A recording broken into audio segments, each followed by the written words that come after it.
लखनऊ के पहले दिनों की याद नवाब नवाजिश अली अल्लाह को प्यारे हुए तो उनकी इकलौती लड़की की उम्र ज्यादा से ज्यादा 8 बरस थी। इकहरे जिस्म की, बड़ी दुबली पतली, नाजुक, पतले पतले नक्शों वाली, गुड़िया सी। नाम उसका फरखंदा था। उसको अपने वालिद की मौत का दुख हुआ, मगर उम्र ऐसी थी कि बहुत जल्द भूल गई। लेकिन उसको अपने दुख का शदीद एहसास उस वक्त हुआ जब उसको मीठा बरस लगा और उसकी माँ ने उसका बाहर आना जाना कतई तौर पर बंद कर दिया और उस पर कड़े पर्दे की पाबंदी आयद कर दी। उसको अब हर वक्त घर की 4 दीवारी में रहना पड़ता।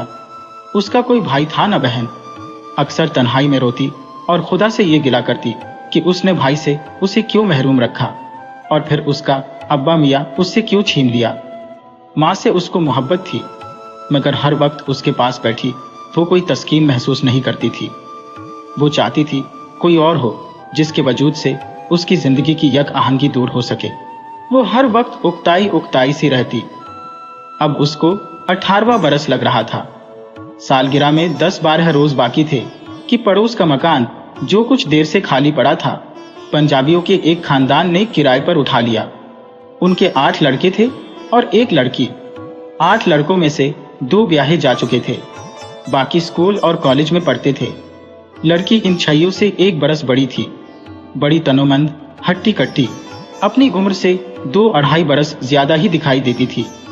एंट्रेंस पास कर चुकी थी। इसके बाद उसके वालिदैन ने यह मुनासिब न समझा था कि उसे मजीद तालीम दी जाए।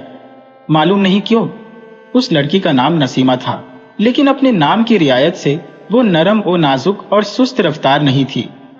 उसमें बला की फुर्ती और गर्मी थी। फरखंदा को इस महीन महीन मोंछों वाली लड़की ने कोठे पर से देखा, जबकि वो बेहद उकता कर कोई नावेल पढ़ने की कोशिश करना चाहती थी। दोनों कोठे साथ साथ थे, चुनांचे चंद जुमलों ही में दोनों मुतारिफ हो गईं। फरखंदा को उसकी शक्ल और सूरत पहली नजर में कतन पुरकशिश मालूम न हुई, लेकिन जब उससे थोड़ी देर गुफ्तगू हुई तो उसे उसका हर खुद्दो खाल पसंद आया। मोटे मोटे नक्शों वाली थी, जैसे कोई जवान लड़का है जिसकी मस्सें भीग रही है। बड़ी सेहतमंद, भरे भरे हाथ पांव, कुशादा सीना, मगर उभारों से बहुत हद तक खाली। फरखंदा को उसके बालाई लब पर महीन महीन बालों का गुबार खास तौर पर बहुत पसंद आया। चुनांचे उनमें फौरन दोस्ती हो गई। नसीमा ने उसके हाथ में किताब देखी तो पूछा, ये नावसल कैसा है? फरखंदा ने कहा, बड़ा जलील किस्म का है, ऐसे ही मिल गया था। मैं तन्हाई से घबरा गई थी, सोचा कि चंद सफ़े पढ़ लूं। नसीमा ने यह नावेल फरखंदा से लिया। वाकई बड़ा घटिया सा था, मगर उसने रात को बहुत देर जाग कर पढ़ा। सुबह नौकर के हाथ फरखंदा को वापस भेज दिया। वो अभी तक तन्हाई महसूस कर रही थी और कोई काम नहीं था, इसलिए उसने सोचा कि चलो चंद औरात देख लूं। किताब खोली तो उसमें से एक रुका निकला जो उसके नाम था। ये नसीमा का लिखा हुआ था। उसे पढ़ते हुए फरखंदा के तन बदन में कपकपियां दौड़ती रही। फौरन कोठे पर गई। नसीमा ने उससे कहा था कि अगर वो उसे बुलाना चाहे तो ईंट जो मुंदेर से उखड़ी हुई थी जोर जोर से किसी और ईंट के साथ बजा दिया करे, वो फौरन आ जाएगी। फरखंदा ने ईंट बजाई तो नसीमा सचमुच 1 मिनट में कोठे पर आ गई। शायद वो अपने रोके के जवाब का इंतजार कर रही थी। आते ही वो 4-4.5 फुट की मुंदेर पर मर्दाना अंदाज में चढ़ी और दूसरी तरफ कूदकर फरखंदा से लिपट गई और छट से इसके होठों का तूल बोसा ले लिया। फरखंदा बहुत खुश हुई। देर तक दोनों गुलमिल के बातें करती रहे। नसीमा अब उसे और ज्यादा खूबसूरत दिखाई दी। उसकी हर अदा जो मर्दाना तर्ज की थी इसे बेहद पसंद आई और वही फैसला हो गया कि वो तादम आखिर सहेलियां बनी रहेंगी। सालगिरह का दिन आया तो फरखंदा ने अपनी माँ से इजाजत तलब की कि वो अपनी हमसाई को, जो उसकी सहेली बन चुकी है, बुला सकती है। उसने अपने ठेठ लखनवी अंदाज में कहा, कोई मजायका नहीं बुला लो, लेकिन वो मुझे पसंद नहीं। मैंने देखा है लौंडों की तरह कद कड़े लगाती रहती है। फरखंदा ने वकालत की, नहीं अम्मी जान, वो तो बहुत अच्छी है। जब मिलती है बड़े अखलाक से पेश आती है, नवाब साहिब की बेगम ने कहा होगा। मगर भाई, मुझे तो ऐसा मालूम होता है कि उसमें लड़कियों की कोई नजाकत नहीं। लेकिन तुम इसरार करती हो तो बुला लो, लेकिन उससे ज्यादा रब्त नहीं होना चाहिए। फरखंदा अपनी माँ के पास तख्त पर बैठ गई और उसके हाथ से सरोता लेकर छालियां काटने लगी। लेकिन अम्मी जान, हम दोनों तो कसम खा चुकी है कि सारी उम्र सहेलियां रहेंगी। इंसान को अपने वादे से कभी फिरना नहीं चाहिए। बेगम साहिबा उसूल की पक्की थी, इसलिए उन्होंने कोई ऐतराज न किया और सिर्फ ये कहकर खामोश हो गईं, तुम जानो, मुझे कुछ मालूम नहीं। सालगिरह के दिन नसीमा आई। उसकी कमीज धारीदार पोपलीन की थी, चुस्त पायजामा जिसमें से उसकी मजबूत पिंडलियां अपनी तमाम मजबूती दिखा रही थी। फरखंदा को वो इस लिबास में बहुत प्यारी लगी। चुनांचे उसने अपनी तमाम निस्वानी नजाकतों के साथ उसका इस्तकबाल किया और उससे चंद नाज नखरे भी किए। मिसाल के तौर पर जब मेज पर चाय आई तो उसने खुद बनाकर नसीमा को पेश की। उसने कहा, मैं नहीं पीती, तो फरखंदा रोने लगी। बिस्कुट अपने दांतों से तोड़ा तो उसको मजबूर किया कि वो इसका बकाया हिस्सा खाए। समोसा मुंह में रखा तो उससे कहा कि वो आधा इसके मुंह के साथ मुंह लगाकर खाए। एक आध मर्तबा मामूली मामूली बातों पर लड़ाई होते होते रह गई, मगर फरखंदा खुश थी। वो चाहती थी कि नसीमा हर रोज आए, वो उससे चहल करे, और ऐसी नरम और नाजुक लड़ाइयां होती रही जिनसे उसकी ठहरे पानी ऐसी जिंदगी में चंद लहरें पैदा होती रही। लहरें पैदा होना शुरू हो गईं और उनमें फरखंदा और नसीमा दोनों लहराने लगी। अब फरखंदा ने भी अपनी अम्मी से इजाजत लेकर नसीमा के घर जाना शुरू कर दिया। दोनों उस कमरे में जो नसीमा का था दरवाजे बंद करके घंटों बैठी रहती, जाने क्या बातें करती थी। उनकी मोहब्बत इतनी शिद्दत इख्तियार कर गई कि फरखंदा जब कोई चीज खरीदती तो नसीमा का जरूर ख्याल रखती। उसकी अम्मी इसके खिलाफ थी, जो कि इकलौती थी, इसलिए वो उसे रंजीदा नहीं करना चाहती थी। दौलत काफी थी, इसलिए क्या फर्क पड़ता था कि एक के बजाय 2 कमीजों के लिए कपड़ा खरीद लिया जाए। फरखंदा की 10 शलवारों के लिए सफेद साटन ली तो नसीमा के लिए 5 शलवारों के लिए लट्ठा ले लिया जाए। नसीमा को रेशमी मलबूस पसंद नहीं थे, उसको सूती कपड़े पहनने की आदत थी। वो फरखंदा से ये तमाम चीजें लेती, मगर शुक्रिया अदा करने की जरूरत महसूस न करती, सिर्फ मुस्कुरा देती और ये तोहफे तहाइफ वसूल करके फरखंदा को अपनी बाहों की मजबूत गिरफ्त में भींच लेती और उससे कहती, मेरे माँ बाप गरीब है, अगर ना होते तो मैं तुम्हारे खूबसूरत बालों में हर रोज अपने हाथों से सोने की कंघी करती, तुम्हारी सैंडलें चांदी की होती, तुम्हारे घुसल के लिए मुअत्तर पानी होता, तुम्हारी बाहों में मेरी बाहें होती और हम जन्नत की तमाम मंजिलें तय करके दोजख के दहाने तक पहुंच जाते। मालूम नहीं वो जन्नत से जहन्नम तक क्यों पहुंचना चाहती थी। वो जब भी फिरदौस का जिक्र करती तो दोजख का जिक्र जरूर आता। फरखंदा को शुरू शुरू में थोड़ी सी हैरत उसके मुतल्लिक जरूर हुई, मगर बाद में जब वो नसीमा से घुल मिल गई तो उसने महसूस किया कि इन दोनों में कोई ज्यादा फर्क नहीं। सर्दी से निकल अगर आदमी गर्मी में जाए तो उसे हर लिहाज से राहत मिलती है, और फरखंदा को यह हासिल होती थी। उनकी दोस्ती दिन ब दिन ज्यादा उस्तवार होती गई, बल्कि यूं कहिए कि बड़ी शिद्दत इख्तियार कर गई, जो नवाब नवाजिश अली मरहूम की बेगम को बहुत खलती थी। बाज औकात वो ये महसूस करती कि नसीमा उसकी मौत है, लेकिन यह एहसास उसको बावकार मालूम ना होता। फरखंदा अब ज्यादातर नसीमा ही के पास रहती। सुबह उठकर कोठे पर जाती, नसीमा उसे उठाकर मुंडेर के उस तरफ ले जाती और दोनों कमरे में बंद घंटों जाने किन बातों में मशगूल रहती। फरखंदा की 2 सहेलियां और भी थी, बड़ी मुर्दार किस्म की, यूपी की रहने वाली थी, जिस्म छीछड़ा सा, दोकली टोपियां सी मालूम होती थी, फूंक मारो तो उड़ जाए। नसीमा से तारुफ होने से पहले ये दोनों उसकी जान और जिगर थी, मगर अब फरखंदा को उनसे कोई लगाव नहीं रहा था, बल्कि चाहती थी कि वो न आया करें, इसलिए कि इनमें कोई जान नहीं थी।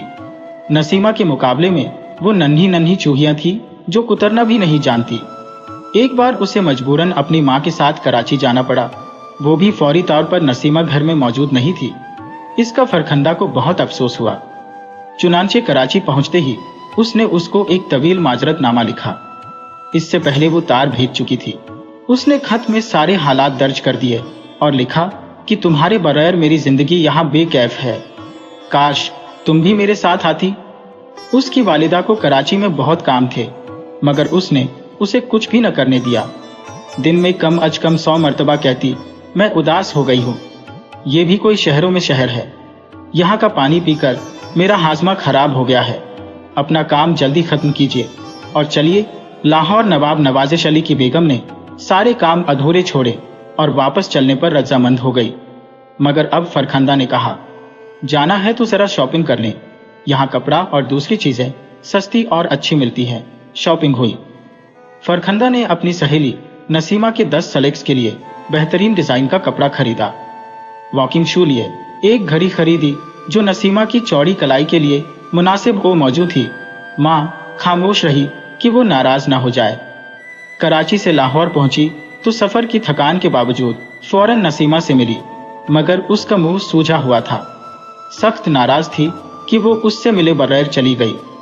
फरखंदा ने बड़ी माफिया मांगी, हर सतह से उसकी दिलजोई की, मगर वो राजी ना हुई। इस पर फरखंदा ने जारो कतार रोना शुरू कर दिया और नसीमा से कहा कि अगर वो इसी तरह नाराज रही तो वो कुछ खाकर मर जाएगी। इसका फौरी असर हुआ और नसीमा ने उसको अपने मजबूत बाजुओं में समेट लिया और उसको चूमने पुचकारने लगी। देर तक दोनों सहेलियां कमरा बंद करके बैठी प्यार मोहब्बत की बातें करती रही। उस दिन के बाद उनकी दोस्ती और ज्यादा मजबूत हो गई, मगर फरखंदा की मां ने महसूस किया कि उसकी इकलौती बेटी की सेहत दिन ब दिन खराब हो रही है। चुनांचे उसने इसका घर से निकलना बंद कर दिया। इसका नतीजा ये हुआ कि फरखंदा पर हिस्टेरिया ऐसे दौरे पड़ने लगे। बेगम साहिबा ने अपनी जान पहचान वाली औरतों से मशवरा किया तो उन्होंने ये अंदेशा जाहिर किया कि लड़की को आसीब हो गया है। दूसरे लफ्जों में कोई जिन्न इस पर आशिक है जो इसको नहीं छोड़ता।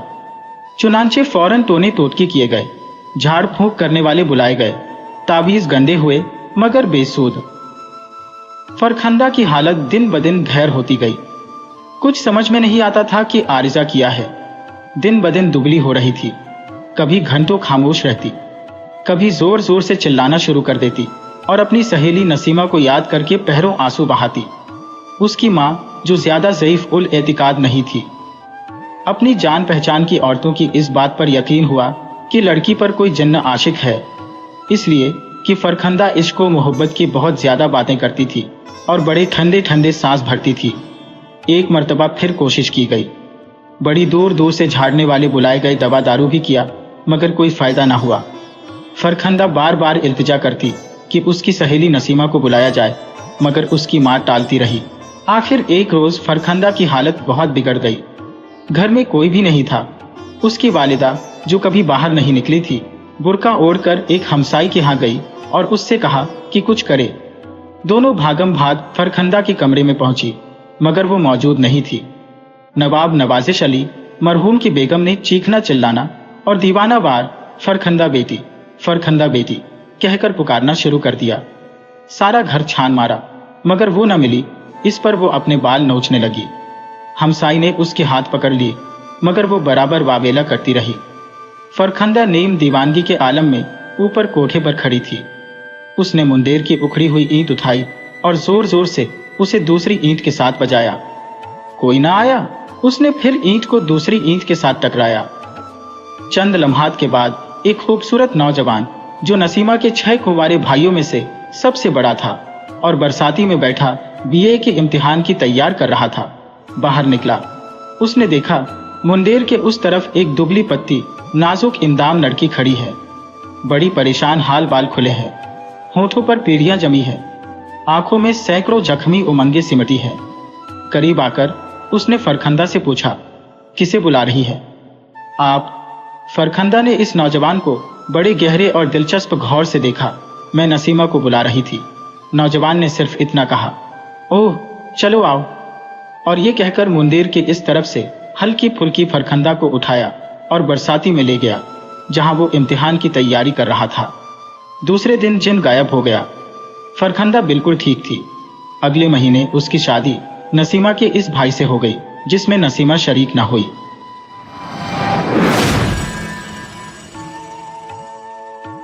तमिलनाडु से महादेव और उनकी पत्नी पार्वती महाराष्ट्र के होशंगाबाद शहर में नौकरी के लिए आए। हिंदी ना जानने के कारण उन्हें बहुत परेशानी हुई। पार्वती अड़ोसी पड़ोसी से बातें कैसे करें? भाषा की समस्या। पार्वती अकेली कैसे रहेगी? टूरिंग जॉब भी थी, अतः पार्वती की छोटी बहन लाली को उनके साथ भेज दिया। महादेव जी अक्सर टूर पर ही रहते, अतः दोनों बहनें ही साथ रहती थी। बाहर ठेले वाला कुछ बेचता तो छोटी बहन लाली जाकर क्या बोल रहा है और क्या चीज है देख कर आती और अपनी बहन को बताती तो उस चीज का नाम लिखकर अपनी भाषा में और हिंदी में लिख लेती। इस तरह पार्वती ने हिंदी सीखने की कोशिश की। अब जब वह प्रेग्नेंट हुई तब पीहर गई। वहां उसने 2 महीने के लिए हिंदी सीखने की कक्षा में प्रवेश किया। होशियार तो वह बहुत थी, अतः बहुत जल्दी सीख गई। अब उनकी एक लड़की हो गई। अब तो महादेव जी का तबादला नागपुर हो गया। नागपुर बड़ी जगह थी, अब उन्हें हिंदी भी काफी आ गई थी। उन्हें बहुत परेशानी नहीं हुई। फिर 2 लड़के और हो गया। इस साधारण परिवार में आर्थिक परेशानियां हुई। पति एक्स्ट्रा काम करके परेशानियों का हल खोज लिया। तीनों बच्चे पढ़ते थे। उनके बच्चे अच्छे स्कूल में पढ़ते थे। पार्वती और महादेव जी की लड़की ही मैं हूँ। हमारे परिवार में लड़कियां कम होती थी। मेरी बुआ एक लड़की थी, उनके 4 भाई थे। मेरी नानी भी इकलौती थी, इसलिए मैं बड़े लाड प्यार से पली। पिताजी की बहुत लाडली थी। मेरी माँ बड़ी स्ट्रिक्ट थी।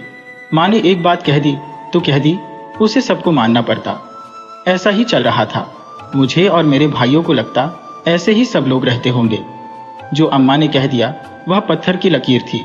मैं बचपन से ही कुछ डरपोक और दब्बू किस्म की थी। स्कूल में भी दबी दबी रहती थी। घर में दोनों भाई मुझ पर रोब झाड़ते थे।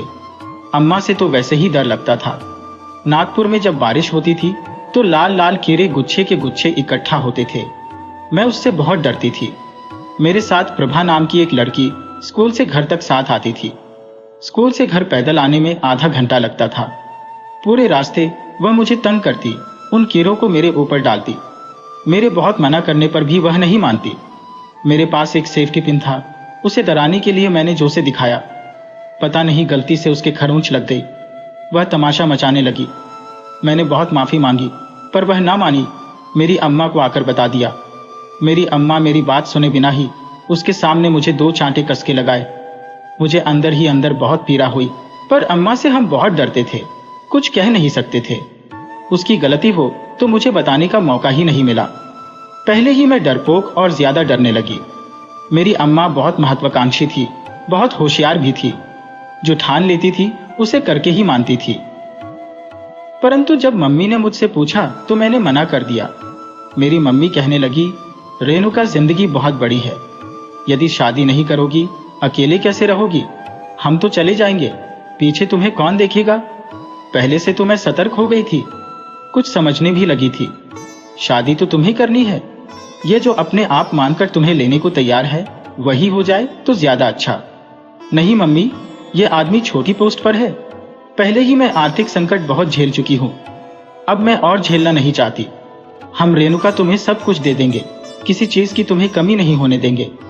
फिर तुम भी तो नौकरी करोगी, दोनों मिलकर अच्छा कमा लोगे। नहीं माँ, मैं शादी के बाद नौकरी नहीं करूंगी। मैं शादी करूंगी तो किसी ऑफिसर से जो संपन्न हो। ऐसा नहीं मिले तो मुझे कोई जरूरत नहीं। जैसी तुम्हारी इच्छा, हम ऐसा ही तुम्हारे लिए देखेंगे। पता नहीं जब होना होता है तो कैसे न कैसे हो ही जाता है। हमारे पड़ोस में एक औरत रहती थी। उसके रिश्तेदार इंदौर में थे। उन्होंने एक रिश्ता पक्का किया था। शादी की तारीख पक्की हो चुकी थी, परंतु उसकी माँ राजस्थान देने के लिए राजी नहीं थी। उन्होंने कहा, बहुत अच्छा लड़का है, हमने देखा है। हमारी माँ तो राजी नहीं है, आप ही उससे अपनी लड़की का रिश्ता कर दो। मेरी लड़की कहती है, ऑफिसर होना चाहिए।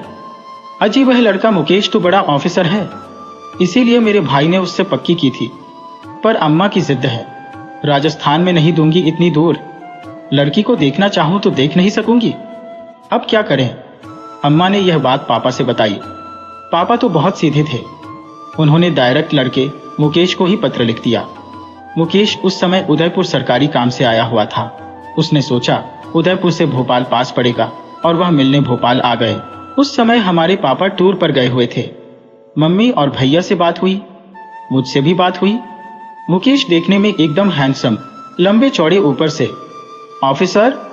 मेरी तमन्ना तो पूरी हो गई। उसके बाद पापा ने सोचा मैं अचानक मुकेश को देखने जाऊं तो ठीक रहेगा। बिना बोले देखने पहुंच गए। वहां मुकेश गायब थे, कहीं चले गए। पापा परेशान हुए, परंतु स्टाफ के आदमियों ने उन्हें ठहराया। बड़ी आवभगत की। उन लोगों ने कहा, मुकेश साहब आज ही बाहर गए हैं, परसों आ जाएंगे, आप आराम से रहिए। मरता क्या न करता। पापा चुपचाप वहां इंतजार करते रहे। तीसरे दिन मुकेश जी बैलगाड़ी में बैठकर आए, क्योंकि वहां एक ही बस चलती थी। उसे छोड़ दो तो दूसरी बस दूसरे ही दिन मिलती थी। स्टाफ के लोगों ने उन्हें बताया आपसे मिलने कोई आया है। उन्हें बड़ा आश्चर्य हुआ। उस जमाने में मोबाइल तो क्या फोन भी नहीं होते थे, क्या कर सकते थे। खैर, पापा जब वहां रहे तो लोगों से पूछा, इनकी शादी हो गई क्या? उन्होंने कहा, हो गई होगी, इनकी पत्नी यहां नहीं रहती, शायद गांव में रहती होगी। पापा ने सोचा, देखो, इन्हें तो पता ही नहीं कि उनकी शादी नहीं हुई है। कैसी विचित्र बात है। पापा को ऐसा नहीं लगा कि उनके गांव में जाकर मुझे पूछताछ करनी चाहिए। मुकेश जी से पूछा। उन्होंने कहा, मेरे बाबूजी ने एक जगह मेरी सगाई की थी। मेरे होने वाले ससुर जी ने मुझसे कहा, मेरे घर आओ, मैं तुम्हें जीवन कैसे जीना चाहिए सिखाऊंगा। अब मैं यह कैसे मान सकता हूं, आप बताइए। मैंने जाने से मना कर दिया। फिर क्या, बाबूजी भी नाराज हो गए, होने वाले ससुर जी भी। मैंने तो मना ही कर दिया, मैं वहां शादी करूंगा ही नहीं। बाबूजी ने कह दिया, अब मैं तेरी शादी करूंगा ही नहीं। मैंने सोचा, मैं किसी बंदिश में नहीं रहूंगा। यदि कोई अच्छी लड़की मिल जाए तो मैं अपने आप शादी कर लूंगा। क्यों साहब, बात ठीक है ना? मुकेश ने बोला। बिल्कुल सही। पापा जी को लड़का बड़ा पसंद आ गया। सही बात बोलता है, सोच बिल्कुल सही है। हमारी बेटी के लिए एक ऐसा ही लड़का चाहिए। उन्हें तो ऐसा लगा उनकी मन की मुराद पूरी हो गई है। घर में आकर बताया, घर वाले भी बड़े खुश हो गए। लड़का मुकेश स्वतंत्र विचारों का है, लड़की यहां पर खुश रहेगी। मुकेश को कह दिया, हम सब तैयार हैं। मुकेश ने भी कह दिया, मैं तैयार हूं। मैं ए फाइनल में थी। जवान लड़की के मन में लड्डू तो फूटते ही है। पापा मम्मी को लगा हम बेकार में इतने परेशान हो रहे थे, हमें तो बहुत बढ़िया लड़का मिल गया। लड़के मुकेश को बुलवाया गया। आ जाइए, शादी पक्का वक्का कर देते हैं। मुकेश जी पधार तो गए, पर कोई भी बात सीधे तरह से कह नहीं रहे थे। कह रहे थे, इसे एमए फाइनल कर लेने दो, फिर करेंगे। हमारे बीच में समझौता करने वाले एक डॉक्टर दंपत्ति बीच में थे। उन्होंने भी कहा, एमए तो कर ही लेगी। मुकेश जी बोले, जरूर क्यों नहीं, शादी एमए के बाद ही होगी, अभी सिर्फ पक्का कर दीजिएगा। मम्मी मेरी अड़ गई, शादी अभी करनी है तो हम सगाई करेंगे, वरना सगाई भी हम बाद में ही करेंगे। इतने दिनों तक शादी को रोकना ठीक नहीं। मुकेश जी अपनी जिद पर अड़े हुए थे। रात काफी देर तक बहस हुई। आखिर मेरी मां ने कहा, हम यहां शादी नहीं करेंगे। यह आदमी एक डिसीजन भी ले नहीं सकता, वह आगे क्या करेगा। मेरी मां तो तेज तर्रार और होशियार भी थी। अम्मा ने डिसीजन ले लिया, यहां नहीं करना। रात को सब सो गए। सुबह जब उठे तो मुकेश जी बोले, माता जी मैं तैयार हूं। फिर चारों तरफ खुशी का वातावरण हो गया और शगुन के 101 रुपये देकर रोका हो गया। शादी की डेट 30 नवंबर को फिक्स हो गई। उनको वापस जाने के लिए ट्रेन कब कब है पूछने के लिए बड़ी भैया को स्टेशन भेजा। भैया बोला, दोपहर को 12 बजे ट्रेन है। खाना खिलाकर मुकेश जी को रवाना कर दिया। मुकेश जी स्टेशन पहुंचे तो पता चला ट्रेन दिन के नहीं रात के 12 बजे है। अब मुकेश को सारा दिन स्टेशन पर ही गुजारना पड़ा। मुकेश जी रात के 12 बजे ट्रेन में बैठे मन ही मन सोच रहे थे कि इस लड़के ने ऐसा क्यों किया। हमें तो यह बात बताई नहीं। यह बात तो शादी के बाद पता चली। जब मुझसे पूछा, तुम्हारे भाई ने ऐसे क्यों किया, तब मुझे पता चला मेरा भाई ऐसे करने वाले में से तो नहीं है, परंतु सीधा है। दिन के या रात के 12 बजे ध्यान नहीं दिया, यह उसकी गलती थी। मेरी मां को बहुत चिंता हुई कि क्या होगा, कैसे होगा, जो होगा ठीक होगा क्या, मुकेश ठीक रहेगा क्या, कोई धोखा तो नहीं होगा। हमारे पिताजी तो मुकेश शर्मा जी की तारीफ करते ना, अगाते थे। शादी तो सिंपल ढंग से करनी थी। खास परिवार के 2-3 मित्रों को बुला लिया था ताकि गवाही दे सकें। दूल्हे मुकेश जी ने कहा था, मेरे बाबूजी तो नहीं आएंगे, पर मेरा छोटा भाई किशन और 1-2 लोग आ जाएंगे। पर ऐन वक्त पर सिर्फ दूल्हा मुकेश ही आया। ऐन वक्त पर कर भी क्या सकते थे। अम्मा तो बहुत परेशान हुई। मेरे पापा ने ज्यादा चिंता नहीं की। मन में उठे संशय को दूर न कर पाने पर भी शादी कर दी। भगवान के ऊपर भार डाल दिया। भगवान जो करेगा भला करेगा, ऐसा सोच लिया। बहुत ही साधारण ढंग से शादी कर दी गई। मेरी माँ मेरे लिए बहुत सारे गहने चांदी के बर्तन सब देने लगी। तो उनके मित्रों ने कहा, अभी ज्यादा मत दो, एक बार जाकर आने दो फिर देना। फिर भी बहुत कुछ दे दिया। दूसरे दिन तो नहीं, तीसरे दिन मैं और मुकेश जी गंतव्य स्थान की ओर रवाना हो गए। न बारात, न लोग, न रिश्तेदार, बड़ा ही अजीब सा माहौल था। पता नहीं मेरे माँ बाप ने भी कैसे मुझे भेज दिया। अभी सोचो तो मुझे आश्चर्य होता है। उस समय मैं डरी नहीं, पता नहीं क्यों। जब जो होना होता है शायद इसी को कहते हैं, होनी को कोई टाल नहीं सकता। सीधी गाड़ी तो थी नहीं, 3-4 जगह गाड़ी बदलकर जयपुर पहुंचे। जयपुर से छोटे गांव में पहुंचना था। रास्ते में पति मुकेश फरमाते हैं, वहां सबसे यह मत कहना अभी शादी हुई है, यूं कह देना पहले से शादी हुई है। ऐसा क्यों? ऐसा क्यों? इनकम टैक्स ज्यादा लगता है ना, इसीलिए मैंने सबसे कहा हुआ है कि मैं शादीशुदा हूं। मुझे तो ऐसा लगा मेरे सिर पर किसी ने हथौड़ा मार दिया हो। इनकम टैक्स के बारे में मैं कुछ भी नहीं जानती थी। वह उसे सच साबित कर रहे थे। अब सीधी सादी लड़की, मैं भी उसे सही मान लिया। वहां गई तो मेरी बड़ी आवभगत हुई। चपरासी ने खाना बनाया। वहां लाइट भी नहीं थी। बहुत बड़ा पुराना महल था। सर्दी का मौसम, जल्दी ही अंधेरा हो जाता था। हम शाम को 6 बजे पहुंचे। अंधेरा हो गया था।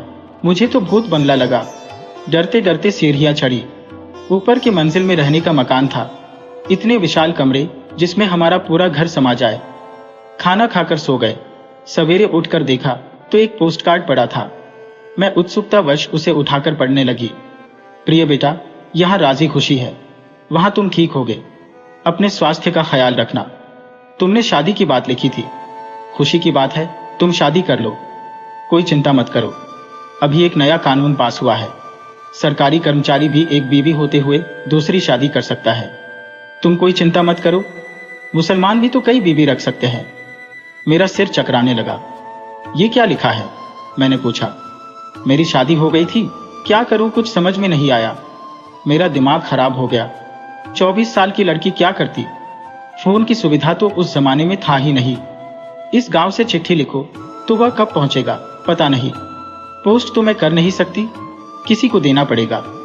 क्या करूं? घर वालों को कैसे बताऊं? बताना चाहिए क्या? नहीं बताना चाहिए। यह किस दुविधा में मैं पड़ गई। चपरासी ने आकर बताया, आपसे मिलने कोई आया है। उस अनजान औरत से मैं क्या कहती। उसका आदर सत्कार किया। चपरासी चाय बनाकर लेकर आया। मैंने अपनी लाई हुई मिठाइयां उन्हें दी। आप आ गई, हमें बहुत अच्छा लगा। अब आप गांव में मत जाना, यही रहना, हम लोगों को अच्छा लगेगा। क्या जवाब दूं, सोचूं। इससे पहले पति मुकेश बोले, अजी ये पढ़ रही है ना, अभी थोड़े दिन में चली जाएगी, एग्जाम देकर आ जाएगी। गांव में भी तो रहना पड़ेगा। मैं बेवकूफ जैसे हंस दी। ये क्या हो रहा है? मेरे तो कुछ भी समझ में नहीं आया। मैंने पहुंचने की कुशलता का पत्र मम्मी पापा को भेज दिया था। इससे ज्यादा मैं और क्या करती। मुझे लगा कब मैं भोपाल जाऊं और सब कुछ मां को बता दूं। ऐसा सोच रही थी कि उनका पत्र आया। हम लोग मामा जी के लड़के की शादी दिल्ली में हो रही है, उसके लिए मैं और पापा जा रहे हैं। जिस दिन तुम आ रही हो उसी दिन हमारी भी गाड़ी है और समय भी दोनों का एक ही है। तुम्हें देखने की बड़ी इच्छा है, पर क्या करें, तुम्हारी गाड़ी आने का समय और हमारी गाड़ी के रवाना होने का समय एक ही है। शायद हम तुमसे मिल नहीं पाए। हम घर पर नहीं है तो क्या, तुम्हारे भैया भाभी, छोटा भाई सब लोग हैं। हम 2 दिन में आ जाएंगे, चिंता मत करना। मुझे तो ऐसा लगा आसमान मेरे सर पर गिर पड़ा हो। मैं जाने की इतनी उत्सुकता में हूँ, यह सब बातें मैं बताऊं कि मैं क्या करूं। यहाँ तो यह लोग जा रहे हैं। मन बहुत ही खिन्न हुआ। किसी से कुछ कह नहीं सकती। कभी कोई मिलने आ जाता, कभी कोई। दिसंबर की छुट्टियां थी। स्टाफ पूरा चला गया। सिर्फ 1-2 फैमिली वाले रह गए थे। एक जैन परिवार मुकेश जी से बोला, यहाँ पास में एक जैन मंदिर है जो बहुत सुंदर है, माता जी को दर्शन करा लाते हैं। वहां पर सभी मुझे माता जी कहते थे। एक बुजुर्ग से चपरासी मुझे माता जी कहता था। मुझे बड़ा अजीब लगा। मुकेश जी से कहा तो वे बोले, वह तुम्हारी रिस्पेक्ट करता है, इसीलिए माता जी बोलता है। तुम्हें बुरा मानने की क्या बात है? तुम्हारे दक्षिण में तो कुंवारी लड़की को भी अम्मा कहते हैं। वह अलग बात है, वहां सभी के नाम के पीछे अम्मा लगाते हैं। यहां तो ऐसा नहीं होता। ज्यादा बहस करने की जरूरत नहीं है, कह दिया रिस्पेक्ट करते हैं। मैं चुप तो हो गई, पर मन व्यतीत हुआ।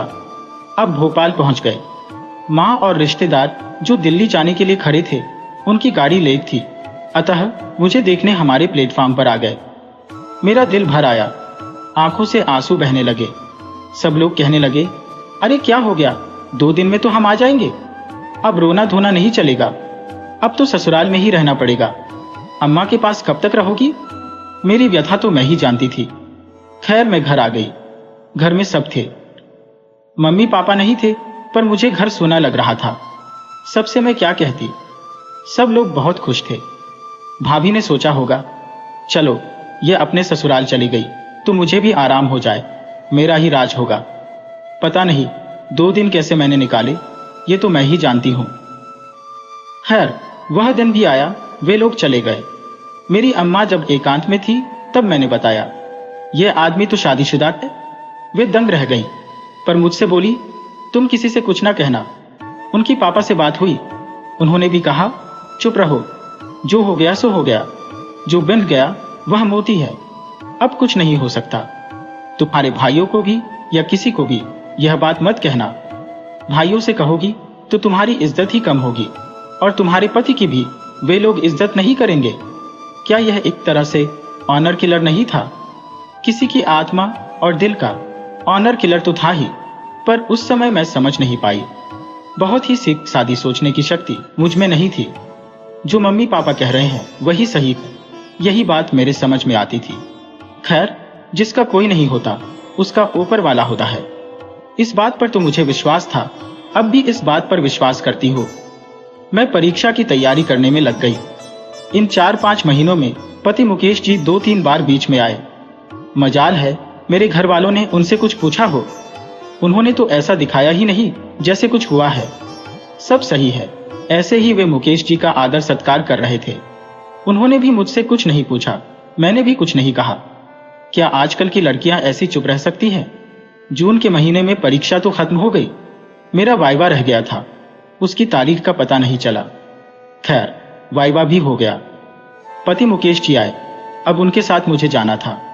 मुझे आगे की जिंदगी के बारे में कुछ समझ में नहीं आ रहा था। मैं जयपुर आ गई। स्टाफ के 1-2 जने पड़ोस में थे, उनका आना जाना रहता है, पर वे मेरे पति का बहुत आदर करते थे। और मेरे पति मुकेश भी बड़े गंभीर स्वभाव के थे, बहुत ही विद्वान थे। उन्होंने कई किताबें लिखी थी। इन सब बातों ने मुझे उनकी ओर आकर्षित किया। मुझे फूहड़ और छिछोरे आदमी वैसे भी अच्छे नहीं लगते थे, इसीलिए उनके प्रति मेरे मन में एक आदर भावना आ गई थी। यह अच्छी बात थी जो समझौता करने में काम आई। जयपुर आते ही पता चला हमारा मकान बन रहा है। 2 कमरे बना रहे थे। प्लाट तो बड़ा था, पर इस समय सिर्फ 2 कमरे बन रहे थे। उसकी देखभाल करने के लिए मेरे ससुर जी जयपुर आ गए थे। एक किराए के मकान में हम रहते थे। ससुर जी पढ़े लिखे विद्वान थे, सरकारी नौकरी से रिटायर हुए थे। गांव के होने के बावजूद भी वे बड़ी ऊंची सोच के और खुले दिमाग के व्यक्ति थे। वे आर्य समाजी थे। मेरे ससुर जी के बहुत सारे मंदिर थे जिसे उन्होंने स्कूल के लिए दान दे दिया था। उन मंदिरों में अब स्कूल चलता है। वह मुझे देखकर बड़े प्रसन्न हुए।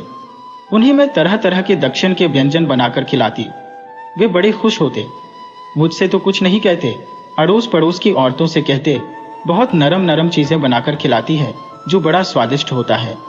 वह बड़ी बहुत होशियार है। मेरे दांत नहीं है, अतः नरम चीजों को खाने में बहुत आसानी होती है। औरतें बताती तो मुझे भी अच्छा लगता। शाम को मेरे पति आते तो वे जो मकान बन रहा है उसे देखने जाते। वही जंगल भी था, सुनसान था। मुझे लौटा साथ में लेकर आने को कहते। मुझे उसको उठाकर लाना अच्छा नहीं लगता, मैं थैले में रखकर ले जाती। अब मेरे ससुर जी पड़ोस की औरतों से कहते, मेरा बेटा खाने की चीजें लाता है, उसे मेरी बहू थैले में ले जाकर जहां मकान बन रहा है वहां खाते हैं। मुझे नहीं देती। जब उन लोगों ने यह बात मुझे कही तो मैंने उन्हें बताया, मैं थैले में लौटा लेकर जाती हूँ। मुझे लौटे को पकड़कर ले जाना अच्छा नहीं लगता। मैं तो चॉकलेट भी लाती हूँ, उन्हें देती हूँ। क्या करें, बुजुर्ग आदमियों को वहम होता रहता है। गांव के आदमियों को तो ज्यादा ही ऐसा लगता था। आज अच्छा मुहूर्त का दिन है, ऐसा कह के मेरे नंदेव जी ने मकान का मुहूर्त और कर दिया। बाहर का गेट नहीं लगा, लैट्रिन नहीं बनी। मुहूर्त होने पर गांव से 15 आदमी आ गए। उन लोगों ने मेरे पति को सलाह दी, इसी मकान में रहो। मेरे पतिदेव ने उनकी सलाह मान ली। वे सब गांव के लोग थे, बाहर जंगल में निमटने जाते। मेरी तो शामत आ गई। मैं कभी गांव में रही नहीं। मुझे बहुत रोना आया। मैंने पिताजी को लेटर लिखा। हमें लैट्रिन के लिए बाहर जंगल में जाना पड़ता है। गर्मी के दिन है, डर लगता है। मेरे पिताजी ने कहा, जयपुर तो बड़ा शहर है, मैंने देखा हुआ है, वहां लैट्रिन कैसे नहीं है? इतने में मेरी तबीयत खराब हो गई। डॉक्टर ने बेड रेस्ट के लिए कह दिया। यहां पर बेड रेस्ट कैसे हो सकता था? लैट्रिन के लिए तो जंगल में जाना पड़ता। बाहर बाउंड्री वॉल के पास नल था, वहां से पानी भरकर लाना पड़ता था। मेरे तो कुछ समझ में नहीं आया। इनके ऑफिस में जब कुछ लोगों को पता चला तो एक कश्मीरी ने अपनी पत्नी से बात की। उनकी पत्नी बहुत समझदार थी, वह मुझे देखने आई। उन्होंने मेरे पति से बात की, वे मुझे हॉस्पिटल ले गई। वहां मेरी तबीयत बहुत खराब हो गई, मुझे एडमिट कर लिया गया। वहां उस कश्मीरी जी की पत्नी मुझे खाना लाकर देती थी। बड़े शरीफ लोग थे।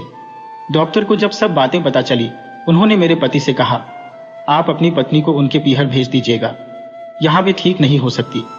मेरे पति को भी बात समझ में आ गई और मुझे पीहर छोड़ आए।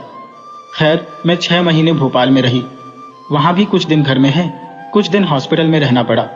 ऐसा करते करते मेरी बेटी भी हो गई। बिटिया जब 40 दिन की हो तब पति मुकेश मुझे लेने आए। मैं उनके साथ जयपुर आ गई। गर्मी की छुट्टियां में मेरे देवर के बच्चे आ गए। उनका जो बड़ा लड़का था वह बड़ों जैसी बात करता था। उसने कहा, ताऊ जी की पहले एक शादी हुई थी, वह गांव में रहना नहीं चाहती थी, तो बड़े ताऊ जी जो घर पर थे उन्होंने ताई जी को पीहर ही छोड़कर आ गए। ताऊ जी की छुटपन में शादी हो गई थी। ताऊ जी पढ़ते थे। मैंने पूछा, तेरे ताऊ जी ने कुछ नहीं कहा? उन्हें तो पता ही नहीं था। घर आई तो पता चला वे कुछ बोलते नहीं थे। वे वापस कॉलेज चले गए। मुझे एक दूसरा जबरदस्त सदमा लगा। बेटी गोद में, नौकरी भी छोड़ चुकी थी मैं। क्या करूं, कुछ समझ में नहीं आया। मैं तो सोचकर आई थी मुझे नौकरी करनी नहीं, पर इन सदमों को बर्दाश्त करके कैसे रहूं? क्या करूं, किससे कहूं? वह लड़का फिर बोला, मेरे पिताजी की भी तो 2 शादी हुई है। पहली मर गई थी, फिर दूसरी शादी की। अब मेरा गुस्सा परवान चढ़ गया था। पति तो घर पर थे नहीं। मैंने ससुर जी से पूछा, क्या आपके घर सबकी 10-10 शादियां होती है? नहीं, ऐसी बात नहीं। फिर कैसी बात है? आपकी कितनी शादी हुई? मेरी तो एक ही हुई। आपके बेटों की? उनकी शादियां परिस्थितिवश हुई। आपके बेटे की 2 शादियां हो चुकी है और दोनों जिंदा है। अभी पता चला है कि वह गांव में अपने पीहर में रहती है। दूसरी का अता पता नहीं। वे आ गई तो मेरा क्या होगा? क्या बात करती हो, वे नहीं आएगी। उसके बाद मेरी क्या गत हुई होगी आप सोच सकते हैं। कई बार कोई दरवाजा खटखटाता तो मुझे लगता उनमें से कोई आ गई है। डर के मारे मैं कांपने लगती। फिर पता चलता कोई और है। किसी भी अनजान औरत को देखकर मुझे ऐसा लगता शायद वही आई है। क्या मुझसे लड़ेंगी? मैं उसे क्या जवाब दूंगी? मुझे इसके अलावा कुछ सोचता नहीं था। इन विचित्र परिस्थितियों के बीच में मैं फिर से प्रेग्नेंट हो गई। कुछ सोचूं, समझूं, इसका मौका ही मुझे नहीं मिला। घर वालों से भी कुछ नहीं कहा। फिर मेरी डिलीवरी कौन कराता? मुझे फिर पीहर ही जाना पड़ा। मेरा मन बहुत दुखी था, पर किसी से कुछ कहने की इच्छा नहीं हुई। अब की डिलीवरी भी सिजेरियन हुई। सारे टांके पक गए। जब मन ठीक नहीं हो तब सब कुछ गलत ही होता है। पर यह बातें किससे कहती, कैसे कहती? 2 बच्चों को लेकर क्या पीहर में रहती? बेशर्माई की भी एक हद होती है। 40 दिन होते ही मां के साथ जयपुर आ गई। दोनों बच्चों को संभालना बहुत मुश्किल था। इसी तरह 1 साल निकाल दिया। उसके बाद मुझे लगा मुझे अपने पैरों पर खड़े होना है। पति के रिटायरमेंट में केवल 8 साल बाकी थे। इनको देखकर उम्र का अंदाजा नहीं लगता था। मुझे तो वह भी अभी पता चला। किसे दोष देती? यह सब मेरे तकदीर का ही दोष है। मनुष्य संसार में कितने तरह के हैं जिसका आप अंदाजा भी नहीं लगा सकते। आप ऐसे लोगों से नहीं मिले तो आपको पता ही नहीं कि ऐसा भी होता है। ये समझने में आपको समय लगेगा। एक दिन इनके ऑफिस वाले मिले। उन लोगों को मुझे देखने से ऐसा लगता था कि मैं नौकरी करती हूं। तो उन्होंने देखते ही पूछा, मैडम आप नौकरी करती है? कहां करती है? तुरंत मेरे पति का जवाब होता, अजी कहां, बच्चे हैं, घर गृहस्थी का काम है, उसे संभाले तो बहुत है। मैं तो उन्हें आश्चर्य से देखती रहती, कुछ जवाब दे ही नहीं पाती। यह बातें तो थी ही, आज सोचे तो बड़ा आश्चर्य होता है। मुकेश जी खाने पीने के शौकीन नहीं थे। सीधा सादा खाना ही पसंद था। बिना नमक की सब्जी भी दे देते तो चुपचाप खाकर चले जाते, कभी कुछ नहीं कहते। जब मैं खाने बैठती तब पता चलता कि सब्जी में नमक नहीं है। ऑफिस से आने पर मैं पूछती, आपने बताया नहीं सब्जी में नमक नहीं था। हाँ, पता तो लगा, पर मैं बोला नहीं। इन सब बातों से मैं बहुत प्रभावित हो गई थी। हमारे घर में पिताजी और भैया ऐसा होने पर हंगामा मचा देते। तब मुझे लगता, मुकेश जी को तो 7 खून माफ कर देना चाहिए। किसी की चुगली करना या बुराई करना उन्हें बिल्कुल पसंद नहीं था। आप किसी के बारे में बोलो तो भी कह देंगे, अरे हमें किसी से क्या लेना देना, तुम अपना काम करो। कोई आकर घंटों बैठकर उनसे बातें करता। उसके जाने के बाद मैं पूछती, क्या कह रहा था? तो उनका जवाब होता, मैंने तो सुना ही नहीं, पता नहीं क्या बक रहा था। फालतू बातों पर मैं ध्यान नहीं देता। ऐसी बहुत सारी खूबियां मुकेश जी में थी, जिससे मैं उनकी ओर आकर्षित होती चली गई। मुझे तो अफसर की चाह थी, वह मुझे मिल चुका था। उसके लिए मुझे बहुत कुछ चुकाना पड़ा। राजस्थान यूनिवर्सिटी से एडल्ट एजुकेशन में बीएड किया। मुझे नौकरी तो बड़ी अच्छी मिली, जीप वगैरह भी मिली, पर रात को जाना पड़ता, ये कैसे संभव होता? बच्चे छोटे थे, पति का ट्रांसफर दूर हो गया था। मैं बच्चों को अकेले कैसे छोड़कर जाती? मैंने ज्वाइन नहीं किया। फिर से टीचर ट्रेनिंग, बीएड किया। 1 साल 2 बच्चों को रखकर फिर कठोर परिश्रम किया। नौकरी बहुत मिली, पर बाहर मिली। गवर्नमेंट की नौकरी थी, पर मैंने नहीं किया। यहाँ बच्चों को कौन देखता? मैंने एक प्राइवेट स्कूल में ज्वाइन कर लिया। बच्चों को अच्छे स्कूल में पढ़ाया। लड़की 4वीं में थी, लड़का 3री में। तभी मुकेश जी रिटायर हो गए।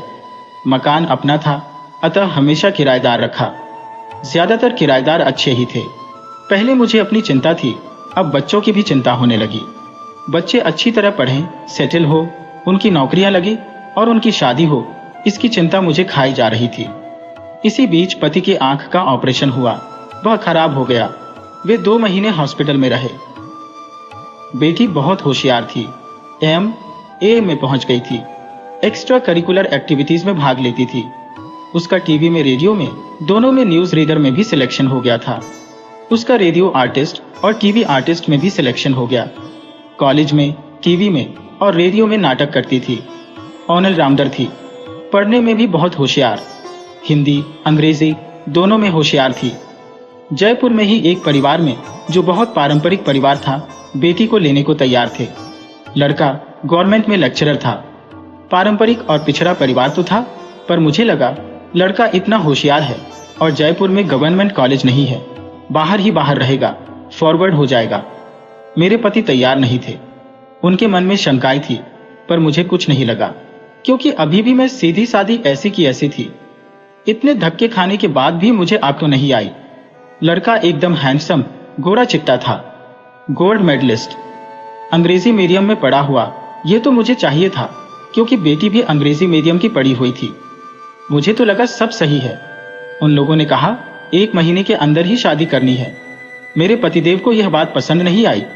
शादी करनी है तो जल्दी कर दो। उन्होंने कहा, हम MA पूरा करने देंगे। मुझे भी उसकी शादी की बड़ी चिंता हो रही थी।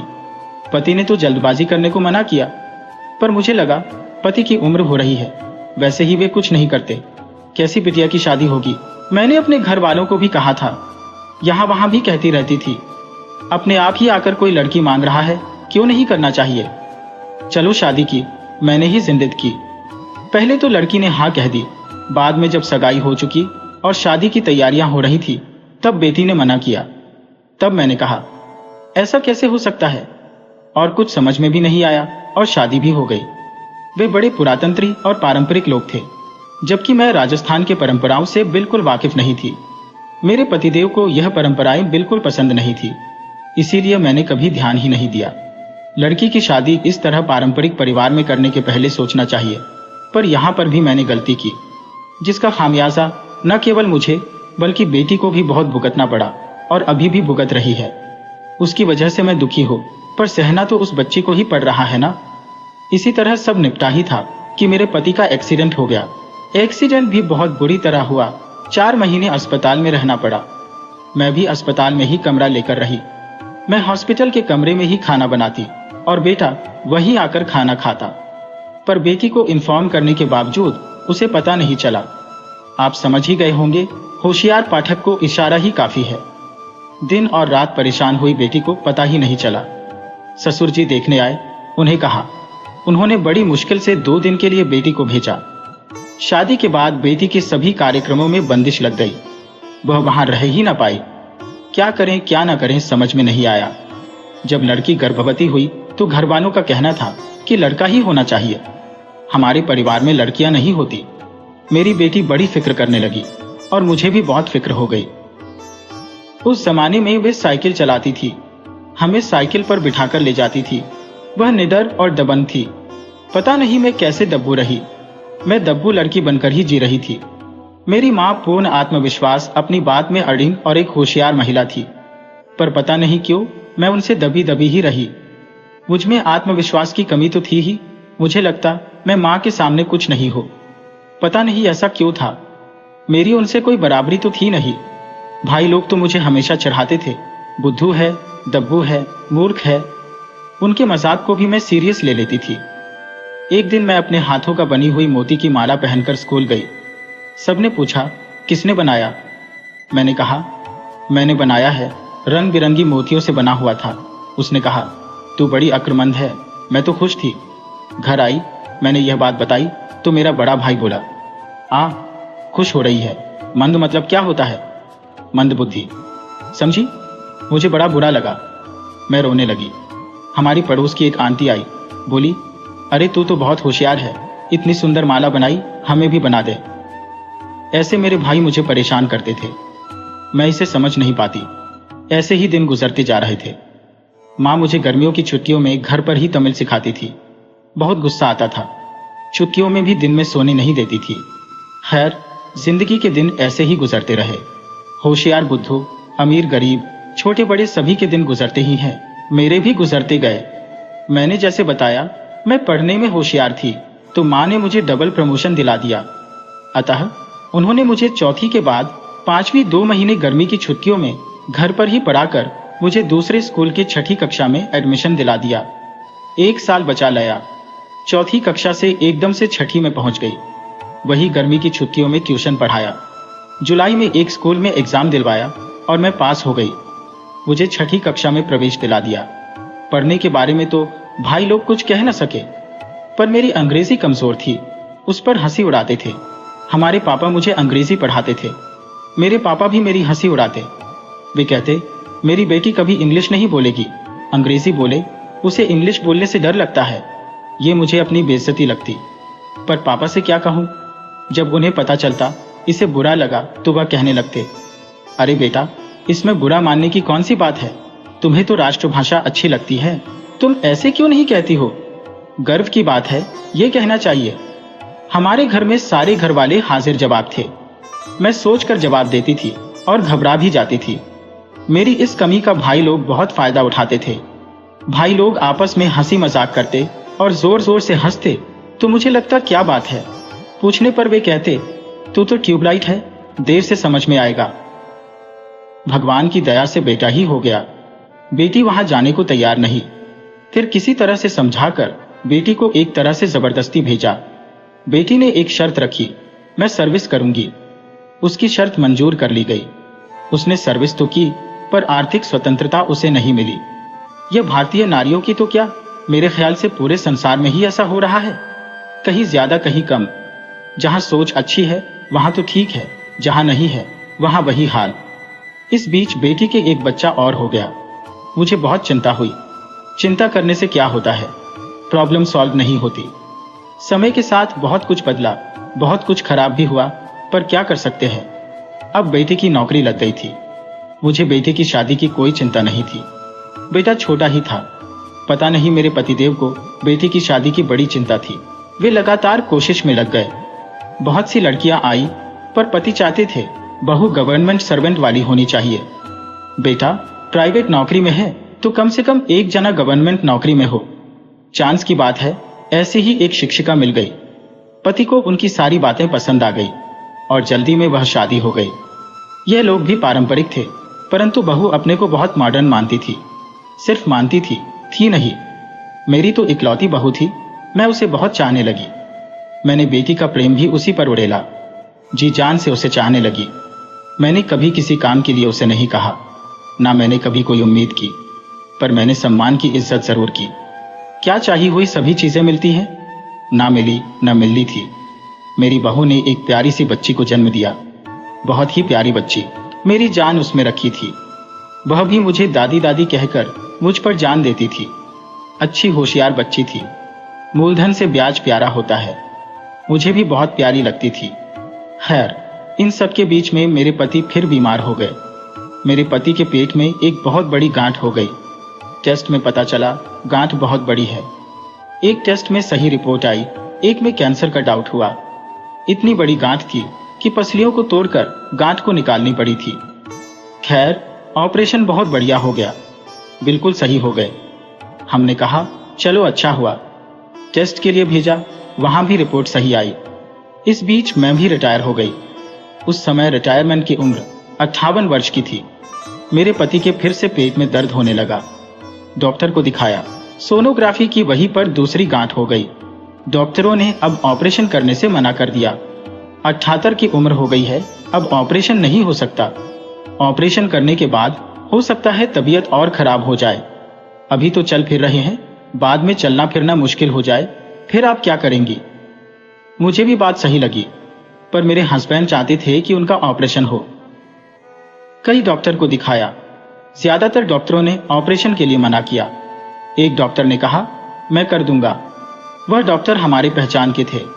उन्होंने कहा मैं ऑपरेशन की फीस भी नहीं लूंगा, ऑपरेशन थिएटर का खर्चा दे देना। बात तो पैसे की नहीं थी, बात सुरक्षा की थी। मेरे पति जिद करने लगे कि उन्हीं से ऑपरेशन करा लूंगा। ऑपरेशन की सारी तैयारियां हो चुकी थी। दूसरे दिन हॉस्पिटल जाना था। पहले दिन एक सज्जन हमारे घर आए। उन्होंने कहा इस डॉक्टर से मत करावो, यह अच्छा डॉक्टर नहीं, मेरा केस बिगाड़ दिया था। तब दूसरे डॉक्टर के पास गए।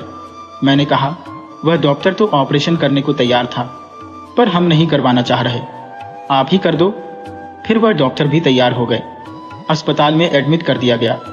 ऑपरेशन के पहले एक सोनोग्राफी हुई तो पता चला पैंक्रियास के ऊपर ही गांठ है, उसे छेड़ना ठीक नहीं है। लौट के बुद्धू घर को आए, हम भी घर आ गए। कैंसर की गांठ थी, कोई दवाई करा नहीं सकते थे। उस समय इतनी सुविधा नहीं थी, उम्र ज्यादा थी। अब तो मैंने देखा 90 साल के आदमी का भी ऑपरेशन हो जाता है। पता नहीं डॉक्टर ने उस समय 78 को ज्यादा बता दिया। यह तो मेरे समझ के बाहर की बात थी। जितनी सेवा कर सकते थे मैंने किया। अकेले ने बहुत संभाला।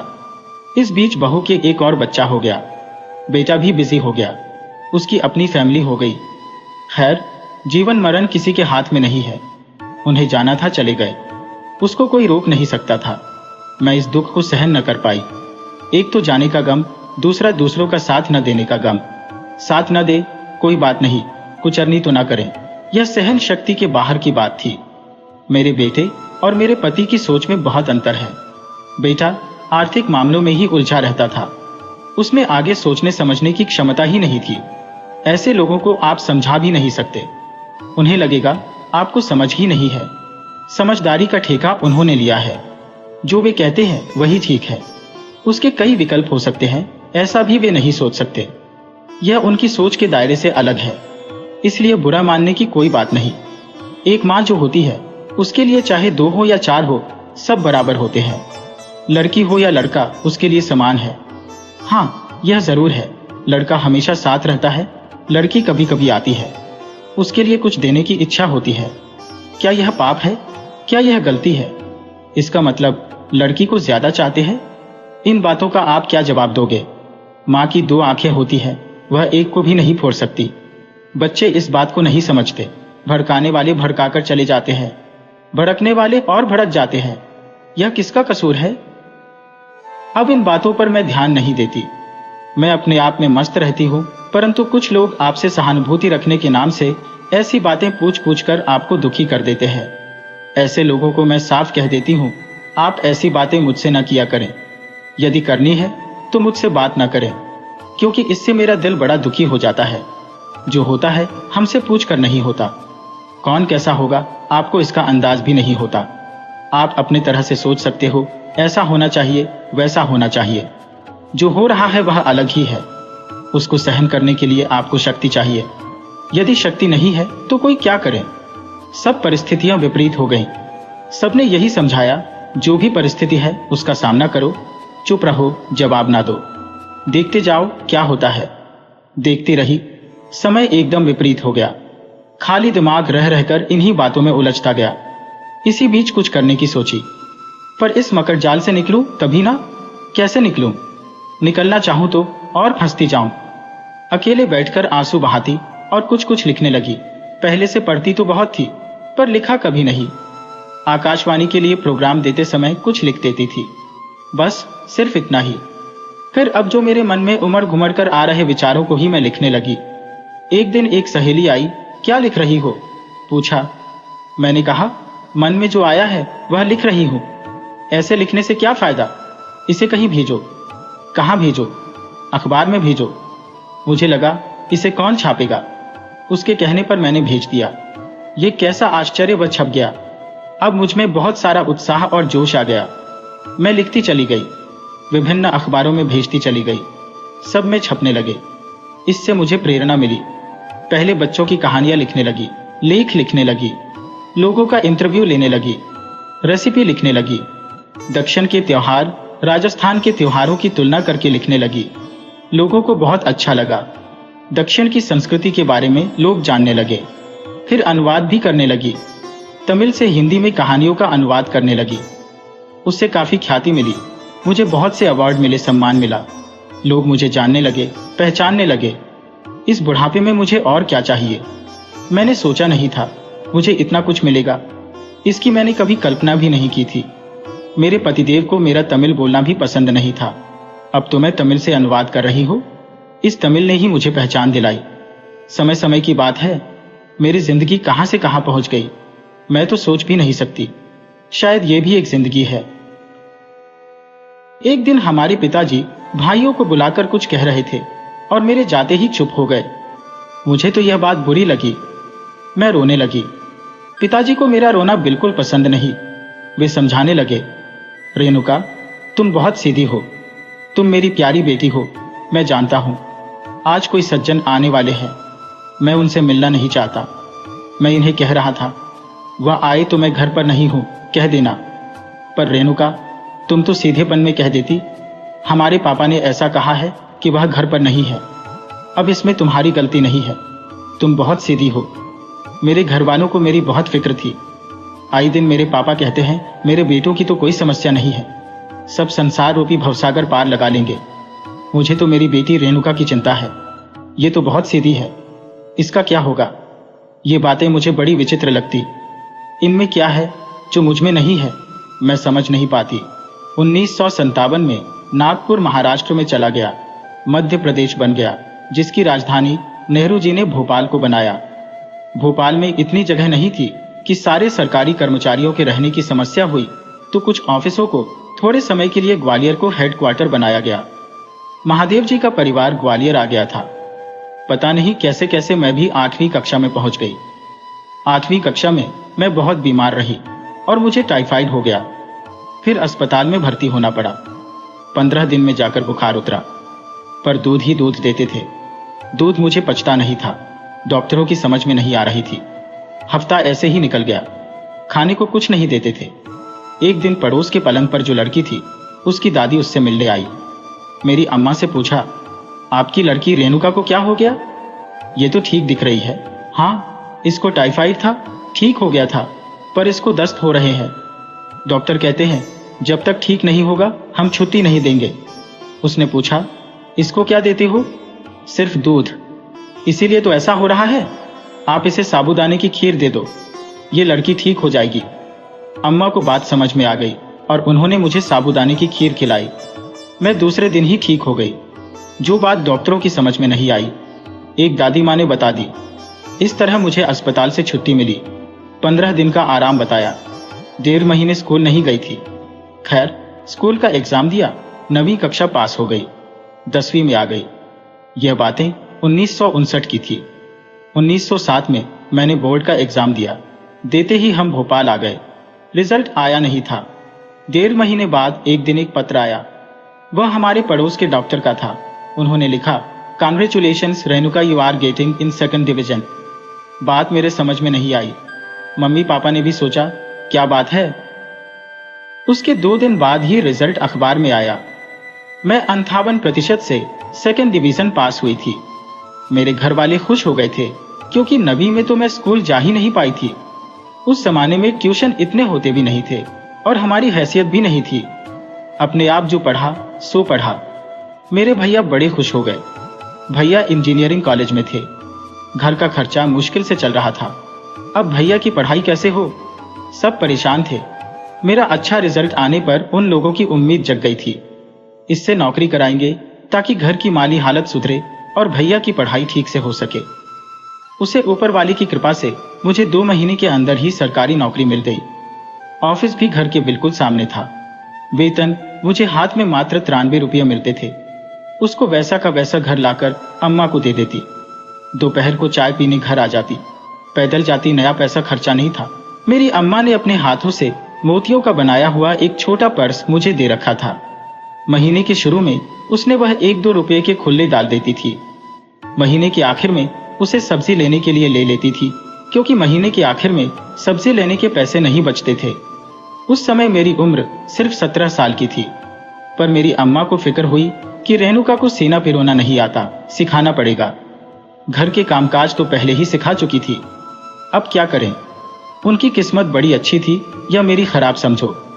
शाम के समय 7 बजे से 9 बजे तक सिलाई की क्लास लगती थी। उसमें और भी क्लासेस चलती थी। पर अम्मा तो मुझे सिलाई सिखाना चाहती थी ना। उन्होंने मुझे उस कक्षा में डाल दिया। ऑफिस से आती, खाना खाती और तुरंत सिलाई सीखने चली जाती। पैरों की मशीन थी। सिलाई के साथ कढ़ाई भी मुझे सीखना था। उसके फायदे तो मुझे बाद में पता चला, पर उस समय तो मुझे बहुत बुरा लगता। सारे दिन क्या लगा रखा है। पर अम्मा से डर के मारे कुछ कह न पाती। इस तरह मैंने सिलाई भी सीख लिया, कशीदाकारी भी सीख ली। अब भैया भी अपनी पढ़ाई पूरी करके इंजीनियर बन गए थे। मेरी अम्मा को अब चैन नहीं था। वह मुझे अपने पीहर ले गई। मुझे 1 महीने की छुट्टी दिलाई। वहां मेरी नानी अम्मा से 4 कदम आगे थी। उन्होंने कहा, अब तुम रेणुका की शादी कर दो। मेरी अम्मा ने कहा, पैसे तो है नहीं। अरे, अपने गहने डाल दे, बाकी रुपयों की जहां तक बात है उधार ले लेंगे। मेरी अम्मा ने पिताजी को पत्र लिखा। उन्होंने कहा, तुम देख लो, अभी क्या जल्दी है। पर नानी ने ऐसी पट्टी पढ़ाई की माँ के समझ में आ गई। माँ ने दूसरा पत्र पापा को लिख दिया। उन दिनों फोन तो होते नहीं थे, मोबाइल का तो सवाल ही नहीं। पापा ने एक पत्र और लिखा। इसमें उन्होंने लिखा था कि रेणुका की शादी की कोई जल्दी नहीं है, तुम रेणुका को लेकर वापस आ जाओ। वह पत्र अम्मा को मिला नहीं और हमारी नानी ने जो लड़का देख रखा था उससे मेरी सगाई करने का मन बना लिया। उस जमाने में लड़का लड़की दिखाने का रिवाज था। उस रिवाज के मुताबिक लड़के वाले मुझे देखने आ रहे थे। मेरी नानी मुझे कुएं के पास पिछवाड़े में ले जाकर बार बार समझाने लगी, देख रेणुका, लड़के को देखकर तुम मना मत कर देना। तुम्हें पता है रेणुका, वह कोने वाले घर की लड़की सीमा ने एक लड़के को देखकर मना कर दिया था और आज तक उसकी शादी नहीं हुई। ममता को तो तुम जानती ही हो रेणुका, उसने भी लड़का काला है इसलिए मना कर दिया। उसे उसके बाद और भी बुरा मिला। मैं सिर्फ 18.5 साल की, मुझे इतना ज्ञान नहीं था। वैसे भी मैंने बताया, मैं दब्बू और डरपोक किस्म की लड़की थी। मेरी माँ मुझे बहुत दबाकर रखती थी। नानी से मुझे डरना तो था ही, पापा भी पास में नहीं थे, किसी से क्या कहती। अंदर ही अंदर मैं डरी हुई थी। लड़का देखने दिखाने का समय आ गया। भगवान की दया से मैं दिखने दिखाने में ठीक ठाक ही थी, तो मना करने का सवाल नहीं। पर वह लड़का मुझे अच्छा नहीं लगा। पर मेरी हिम्मत कहाँ उसे मना कर दूं। नानी ने पहले ही पट्टी पढ़ा रखी थी, मना नहीं करोगी। साहसी तो मैं थी ही नहीं। अब क्या हो, एक भारतीय लड़की को जिसके पल्ले में बांध दो, फिर उसे चुपचाप उसके पीछे गाय जैसे चलना होता था। अब भी कोई विशेष अंतर तो नहीं आया है। फिर भी लड़कियां अब हिम्मती हो गई हैं, होना भी चाहिए। मेरी अम्मा ने यह तो कहा था कि मेरे पिताजी को आने दो, पर नानी तो उनसे भी तेज थी और बोल्ड भी। उन्होंने कहा कि कुछ नहीं होता है, हम तो सगाई कर देते हैं, शुभ कार्य में सोचना नहीं चाहिए। और नानी ने सगाई करवा दी। पापा का पत्र 2 दिन बाद आ गया, तुम शादी ब्याह की बातों को छोड़कर यहाँ आ जाओ, अभी रेणुका की शादी की कोई जल्दी नहीं है। पत्र आते घर में हंगामा हुआ। खैर, यहाँ से दूसरा पत्र अम्मा ने लिख दिया। यहाँ तो सगाई हो चुकी है, अब शादी की तैयारी करनी है, 1 महीने के अंदर ही शादी होगी। यह तो मिलिट्री ऑर्डर था, पर उस समय हमारे घर वालों के समझ में नहीं आई या ना समझने का नाटक कर रहे थे। ये बात मुझे बाद में समझ आई, यह मुझे फंसाने का षड्यंत्र रचा गया था। पापा सीधे साधे उनकी चंगुल में फंस गए। मरता क्या न करता। शादी की तैयारियां होने लगी, उन लोगों की मांग बढ़ने लगी।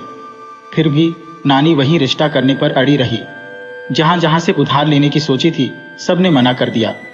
इस बीच एक गुमनाम पत्र आ गया। उसमें लिखा था, आपने जिस लड़के के साथ अपनी लड़की की सगाई करी है वह हार्ट का पेशेंट है। डॉक्टर ने उसको शादी करने के लिए मना किया है। आपकी लड़की की जिंदगी बर्बाद हो जाएगी। इस पत्र को देखकर घर में हंगामा हो गया। लड़के वालों के पास पत्र को ले जाकर दिखाया। अरे, यह तो हमारे किसी दुश्मन की कारस्तानी है।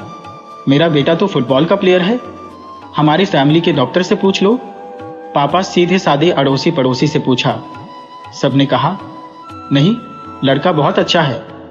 डॉक्टर ने भी कह दिया, लड़के को कोई बीमारी नहीं है, लड़का एकदम तंदुरुस्त है।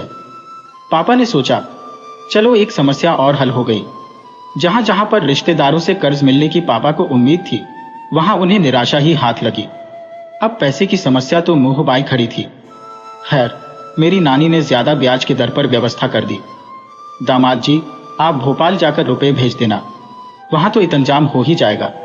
यहां तो ब्याज दर महंगा ही होगा। खैर, इन सब बातों के होते हुए मेरे मन की बात को किसी ने नहीं पूछी। मैं दोनों तरफ से परेशान थी। एक तरफ पापा पैसों के लिए परेशान हो रहे हैं और दूसरी तरफ लड़के को हार्ट पेशेंट बता दिया था। इसके अलावा पैसों की मांग भी कर रहे हैं। मन बहुत ही व्यथित था।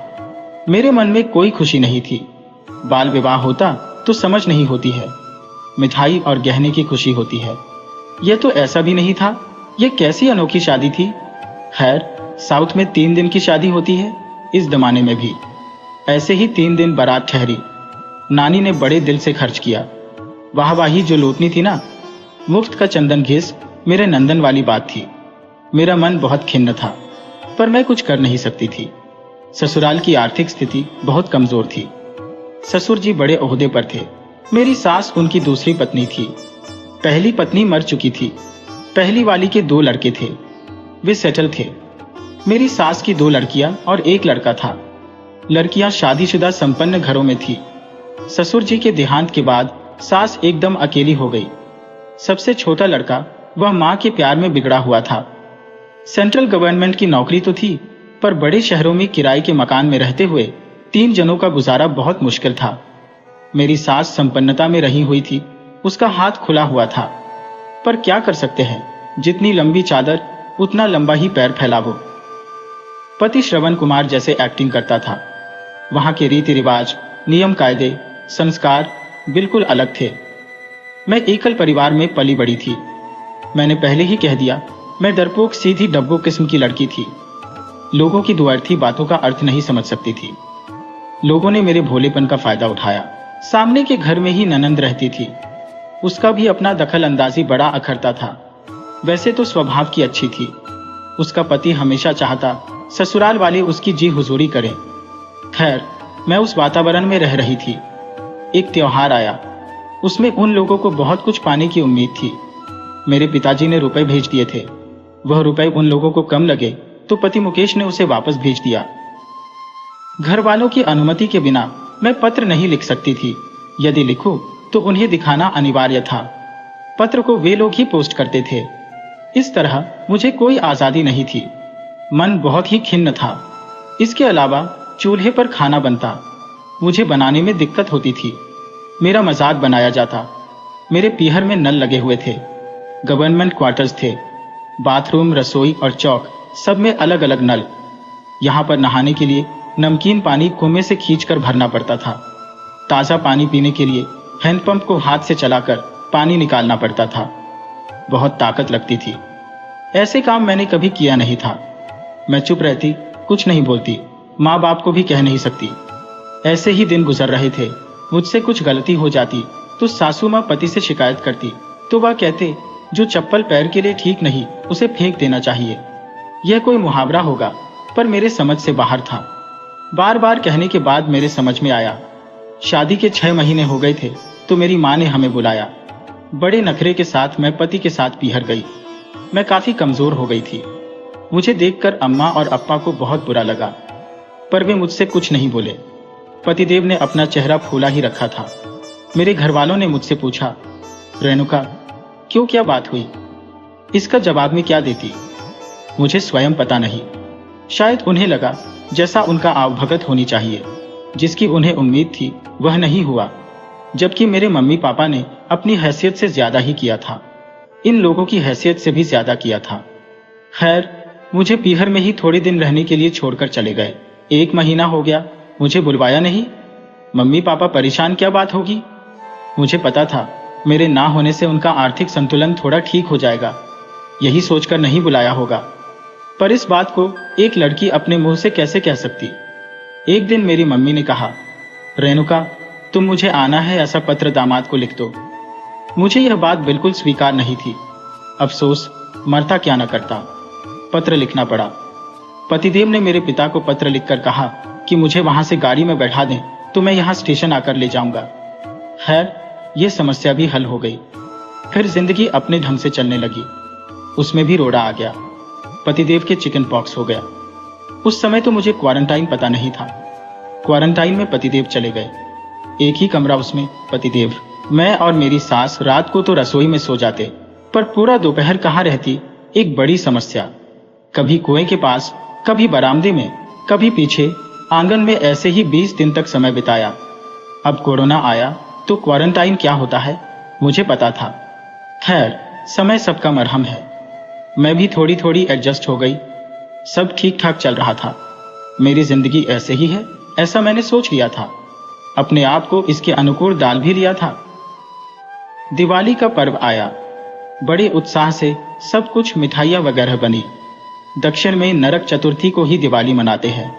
असुर के मरने के कारण खुशी में सुबह 3-4 बजे उठकर सब लोग तेल मालिश कर नहाते हैं। अपनी हैसियत के अनुसार सब नए कपड़े पहनते हैं। बच्चों से लेकर बूढ़े तक वहां नए कपड़े पहनने का रिवाज है। हम लोग भी सुबह जल्दी उठ गए, नहा धो लिए, भगवान को भोग लगा रहे थे। इतने में किसी के गिरने और चिल्लाने की आवाज आई। मेरे पतिदेव भागकर कुएं के पास गए। वहां पर मकान मालिक गिरे पड़े थे। मेरे पति भी उन्हें उठाने गए तो वे भी वहीं गिर गए। मैंने सोचा क्या हो गया। मैं उन्हें उठाने गई, पर मुझे उनके पास तक पहुंचने नहीं दिया। करंट बुरी तरह से लगने लगा। मैं जोर जोर से चिल्लाई, करंट करंट, मेन स्विच बंद करो। मेरी आवाज सुनकर लोग दौड़कर आए। मेन स्विच ऑफ किया, ऑफ। लोगों ने दोनों को उठाया। मकान मालिक तो सही थे, मेरे पतिदेव नहीं उठ पाए।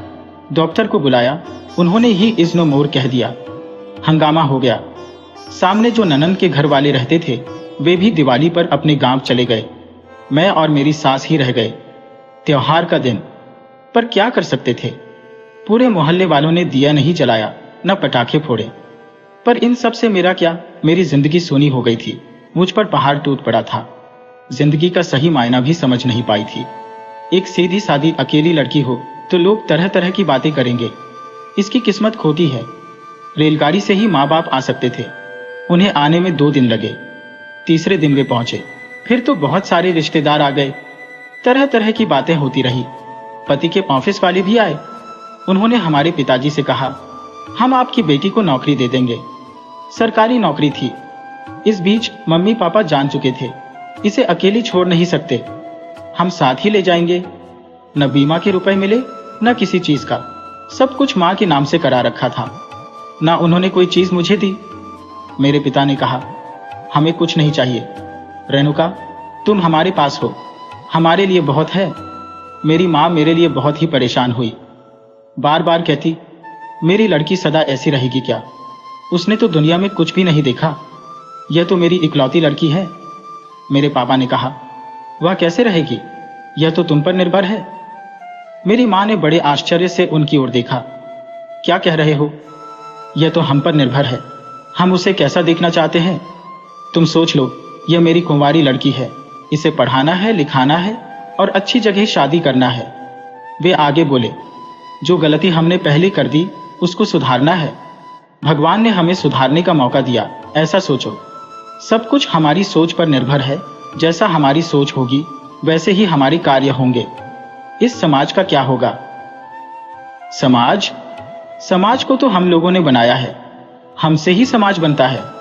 हम जैसे चाहें वैसे कर लें। हम में हिम्मत होनी चाहिए। खैर, अब बिल्कुल चुप रहो, यहां कोई बात मत करो।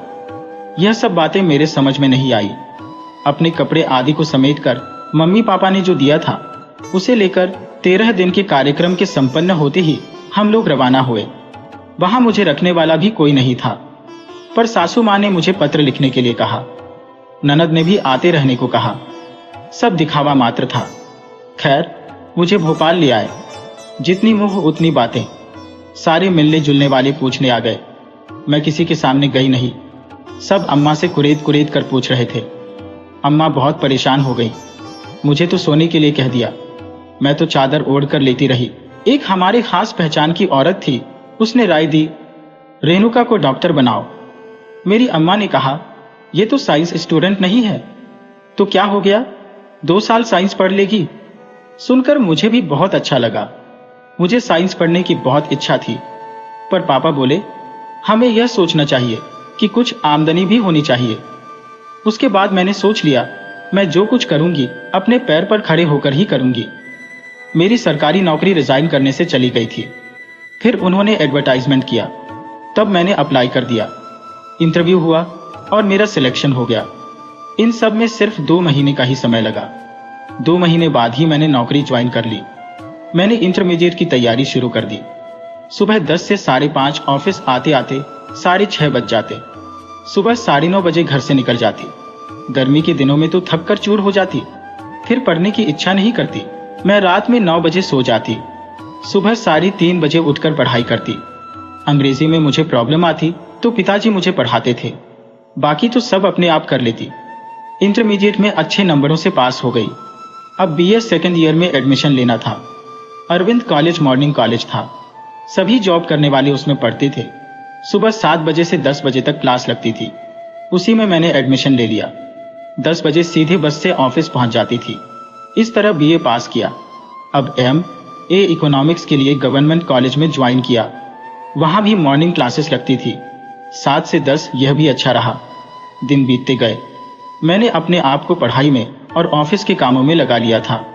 मेरे अम्मा पापा को मेरी हमेशा चिंता रहती थी। उन्होंने सोचा इसकी शादी करनी चाहिए। कुछ लोग भोपाल में ही मुझसे शादी करने के लिए उत्सुक थे। मेरे पापा मम्मी यही चाहते भी थे कि मैं वहीं भोपाल में रहूं।